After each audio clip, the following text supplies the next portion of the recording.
Assalamualaikum warahmatullahi wabarakatuh.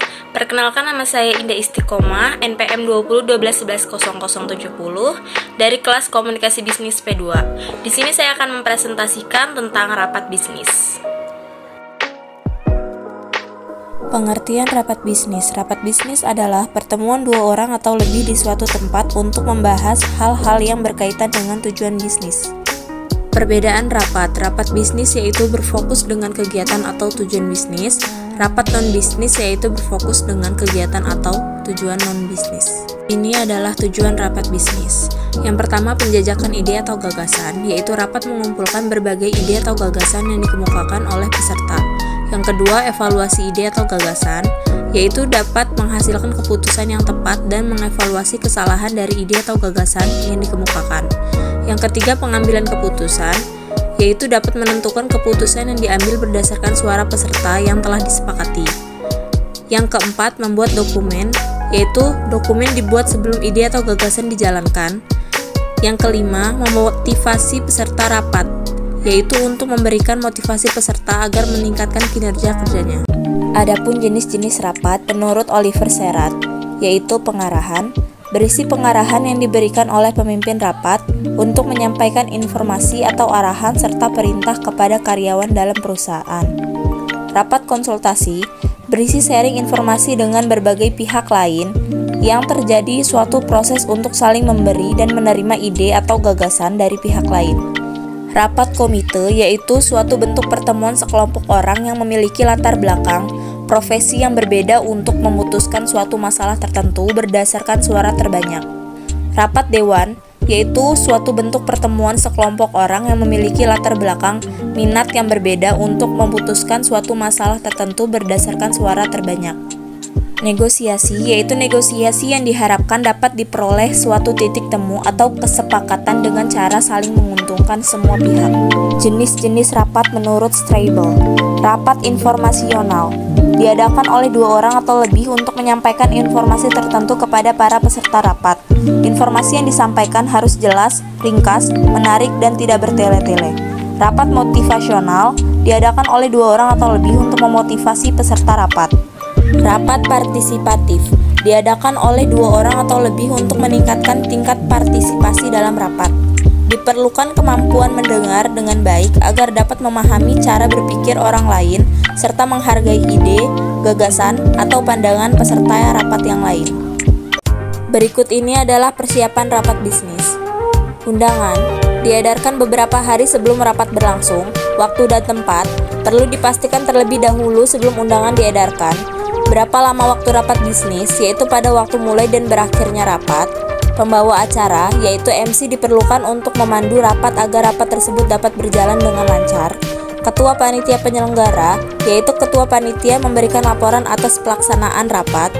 Jumlah peserta, yaitu perlu dipastikan jumlah peserta yang akan diundang dalam rapat.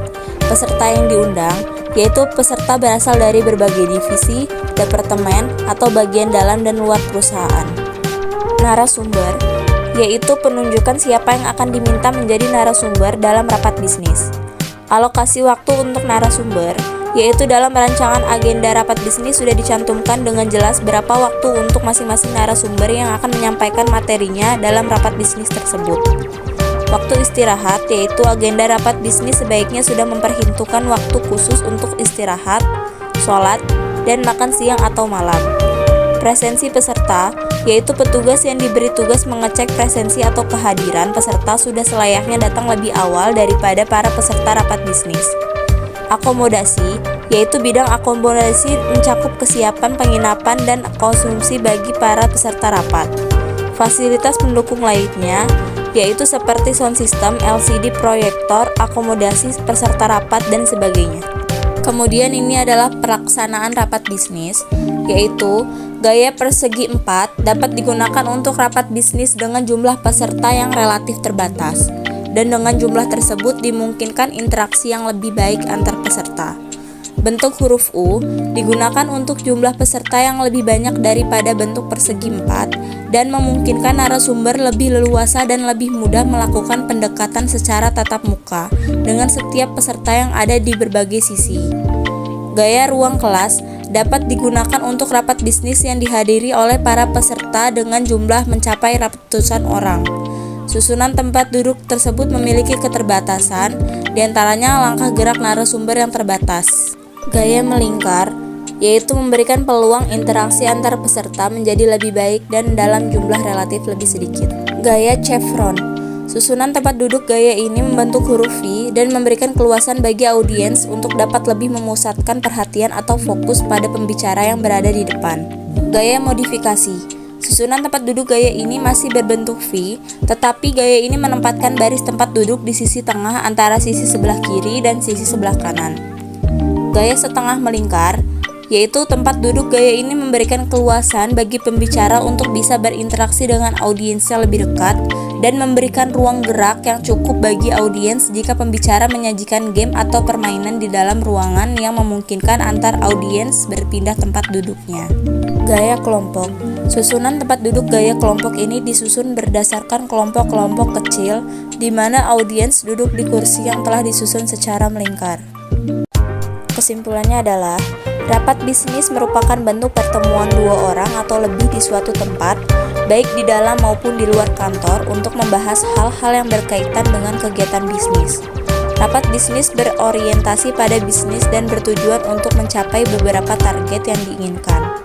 Rapat bisnis sendiri terbagi menjadi beberapa jenis seperti pengarahan, rapat konsultasi, rapat komite, rapat dewan, negosiasi, rapat informasional, rapat motivasional, dan rapat partisipatif. Dalam rapat bisnis perlu mempersiapkan perencanaan secara matang dan persiapan pelaksanaan semaksimal mungkin. Rapat bisnis juga memiliki gaya susunan tempat duduk meliputi gaya persegi 4, bentuk huruf U, gaya ruang kelas, gaya melingkar, gaya chevron, gaya modifikasi, gaya setengah melingkar, dan gaya kelompok. Baik, itu saja yang dapat saya sampaikan.